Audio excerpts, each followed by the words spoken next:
Hello दोस्तों। आप और हम इस लोक में रहते हैं, उसे मृत्युलोक कहा जाता है। मृत्युलोक से मृत व्यक्ति के शव को विदा करने के कुछ नियम बनाए गए हैं, जिस पर विज्ञान की थी अपनी राय भी।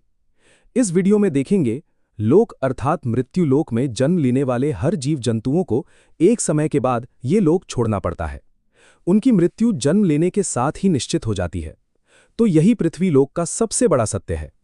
प्राणी की आयु क्षण प्रतिक्षण घटती रहती है, लेकिन कितनी बड़ी विडंबना है कि मनुष्य मृत्यु रूपी इस सत्य को स्वीकार नहीं कर पाता। हर व्यक्ति को कल आने की उम्मीद बनी रहती है। बहरहाल, हिंदू धर्म में व्यक्ति की मृत्यु के बाद शव का दाह संस्कार किया जाता है। और अगर आपने गौर किया हो कि अगर किसी व्यक्ति की मृत्यु सूर्यास्त के बाद होती है, तो उसके परिजन रात बीतने का इंतजार करते हैं और अगले दिन जाकर ही शव को जलाया जाता है। और यदि शव को रात भर रखना ही पड़ा, उस दौरान जानकार लोग शव को अकेले नहीं छोड़ते, बल्कि कोई ना कोई व्यक्ति शव के पास पूरी रात भर रहता है। हेलो दोस्तों, आप और हम इस लोक में रहते हैं और सुबह दाह संस्कार पूर्ण होने तक वो सबकी देखभाल में ही रहता है। हेलो दोस्तों, क्या आपको पता है कि शव रात भर अकेला क्यों नहीं छोड़ा जाता है? अगर आपको इसका स्पष्ट उत्तर नहीं पता है, तो आप इस वीडियो को अंत तक जरूर देखिए।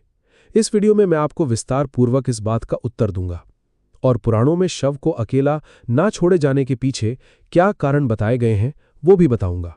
हेलो दोस्तों, गरुड़ पुराण में इस बात का बहुत विस्तार से वर्णन किया गया है कि मृत्यु के बाद आत्मा की क्या गति होती है।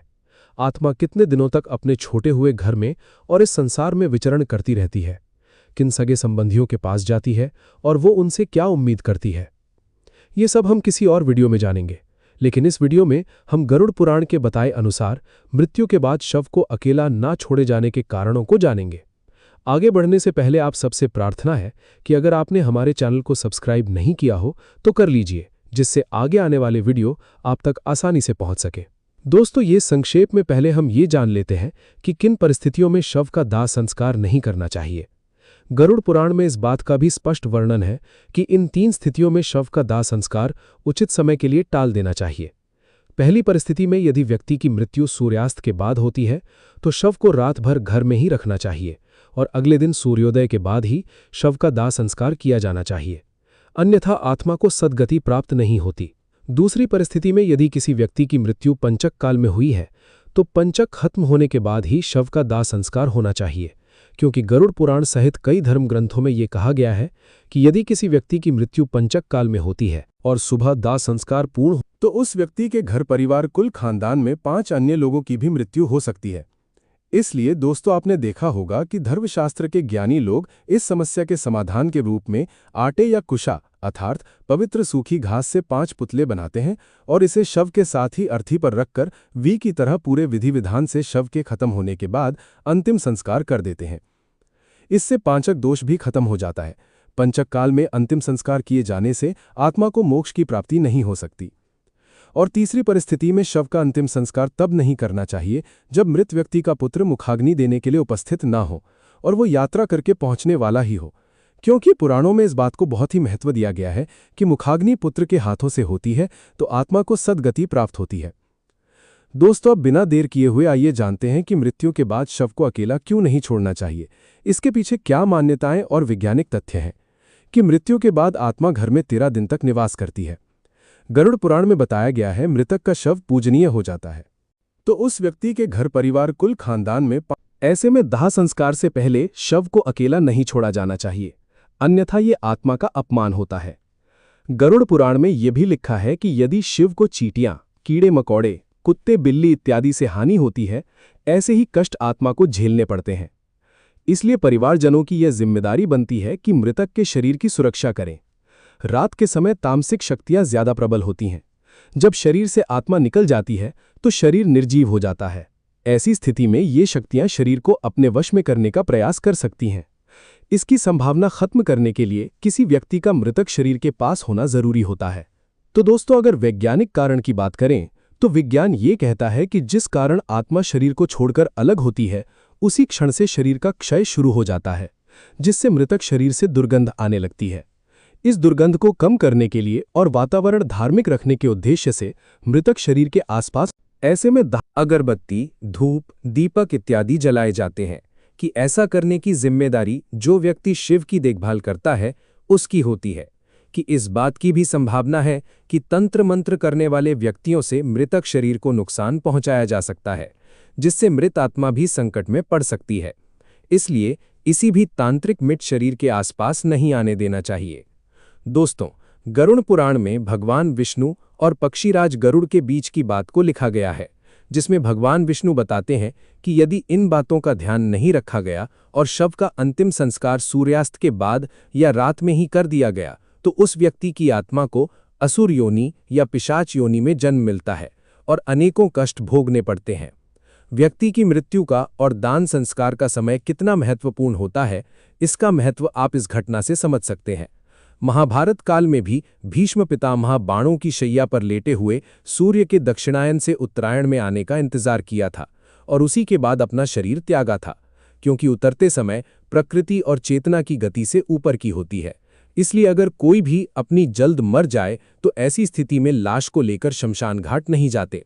लाश को रात भर घर पर ही रखा जाता है और अगले दिन सुबह होने का इंतजार किया जाता है, और ऐसे में मृत शरीर को एक भी पल के लिए अकेला नहीं छोड़ा जाता। कोई ना कोई व्यक्ति हमेशा रखवाली के लिए मौजूद रहता है। दोस्तों, ये है कारण शव को अकेला छोड़ने के।